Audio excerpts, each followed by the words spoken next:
Agora a gente fala da denúncia apresentada pela PGR contra o ex-presidente Jair Bolsonaro e aliados por tentativa de golpe de Estado em janeiro de 2022. Isso tem gerado uma grande repercussão, com desdobramentos jurídicos e políticos importantes. Para analisar um pouco melhor esse caso, a gente conversa agora com a especialista Heloísa Machado, que é professora da FGV Direito de São Paulo e também coordenadora do Supremo em Pauta, que então vai nos ajudar a entender mais essa situação. Bom dia, professora. Seja muito bem-vinda aqui ao Real Time. Bom dia, Marcelo. É um prazer estar aqui com vocês. Bom, só para a gente recapitular, então, a grande peça apresentada pela PGR, ela diz o quê? Ela diz que houve uma grande concertação de uma organização criminosa aí que culminou naquela tentativa de golpe que a gente assistiu, né? Basicamente é isso? A denúncia, na verdade, ela traça um histórico bastante detalhado de atos que foram promovidos por uma série de acusados que rememoram ali meados do ano de 2021.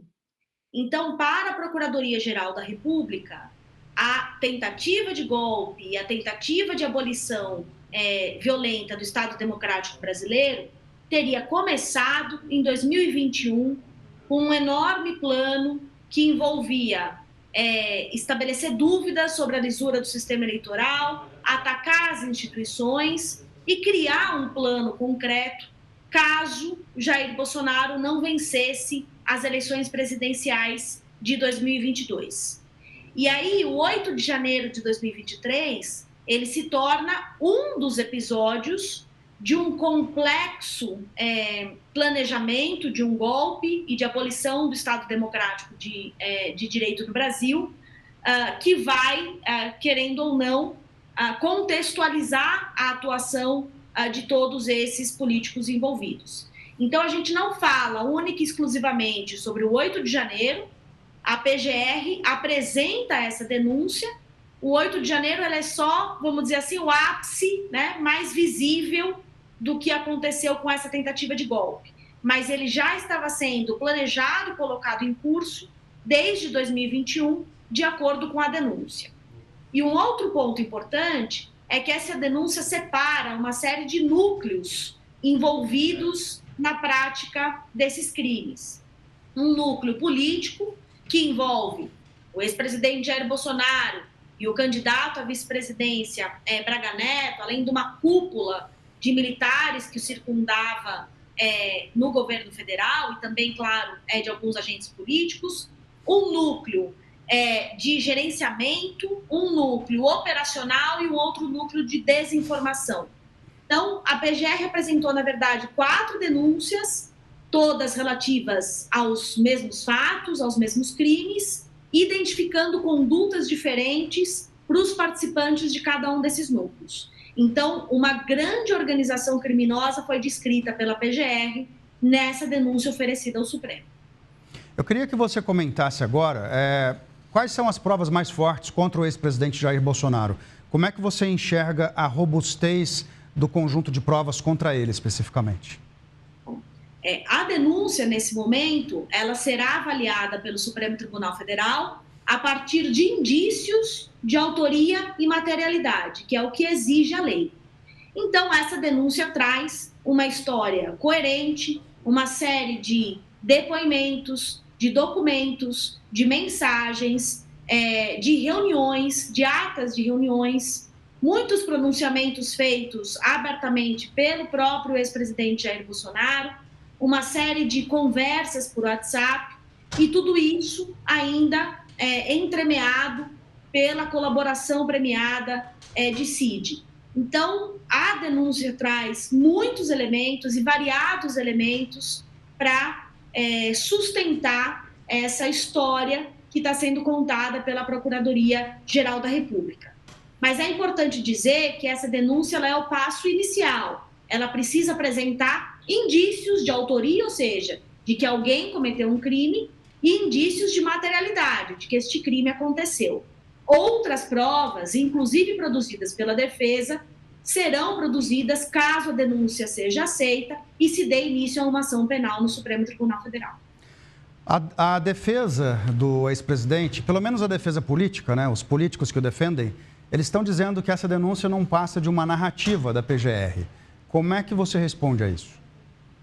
Bom, a denúncia traz muitos elementos concretos, não é? O número de páginas, apesar de bastante significativo, ele não é tão relevante assim para a gente avaliar o que tem ou não de importante na denúncia.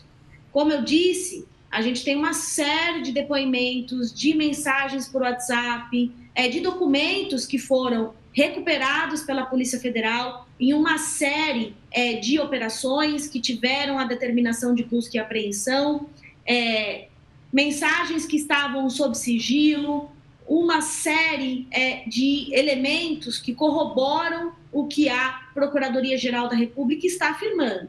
Mas, claro, a defesa tem um papel fundamental e o papel dela é, claro, oferecer uma contraversão a esses atos. E é por isso que tudo isso é julgado pelo Poder Judiciário. A PGR tem uma visão sobre a prática desses crimes, a defesa apresentará as suas razões e, ao final, provavelmente, os 5 ministros da primeira turma do Supremo Tribunal Federal vão avaliar se essas provas, uma vez contraditadas pela defesa, permanecem íntegras, se essas provas, de fato, corroboram a argumentação que a Procuradoria-Geral da República está trazendo e se a defesa consegue estabelecer algum argumento fundamental para evitar uma responsabilização.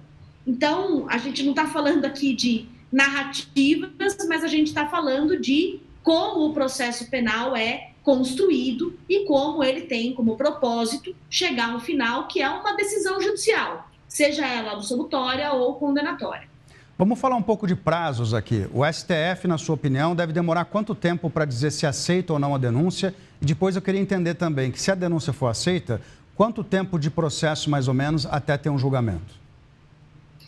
Neste primeiro momento, em que os ministros vão avaliar indícios de autoria e materialidade, que é o que se exige para recebimento de uma denúncia, porque ela é só o começo de uma ação penal, a gente não imagina que haverá uma grande complexidade.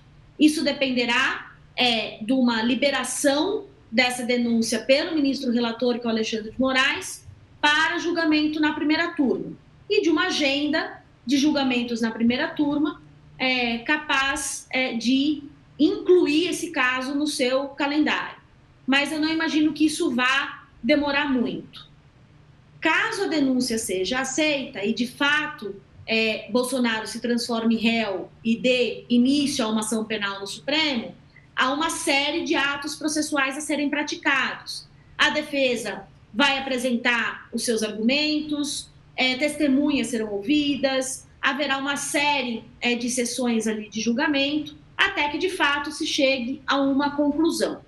Ainda que a gente tenha um crime com múltiplos atos, bastante complexo, e que existam também vários réus, caso a denúncia seja aceita, indicados nesse processo, ainda assim, pelo histórico de julgamentos do Supremo Tribunal Federal, a gente consegue imaginar que até o final do ano a primeira turma tenha uma resolução desse caso, caso considere prioritário para julgamento e o inclua na pauta de julgamentos da primeira turma.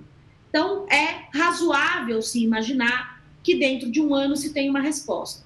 E é importante dizer que ter uma resposta é algo essencial pelo que diz a Constituição, que traz a celeridade processual como um valor não só para quem está buscando uma responsabilização criminal, como também para quem está se defendendo de uma acusação.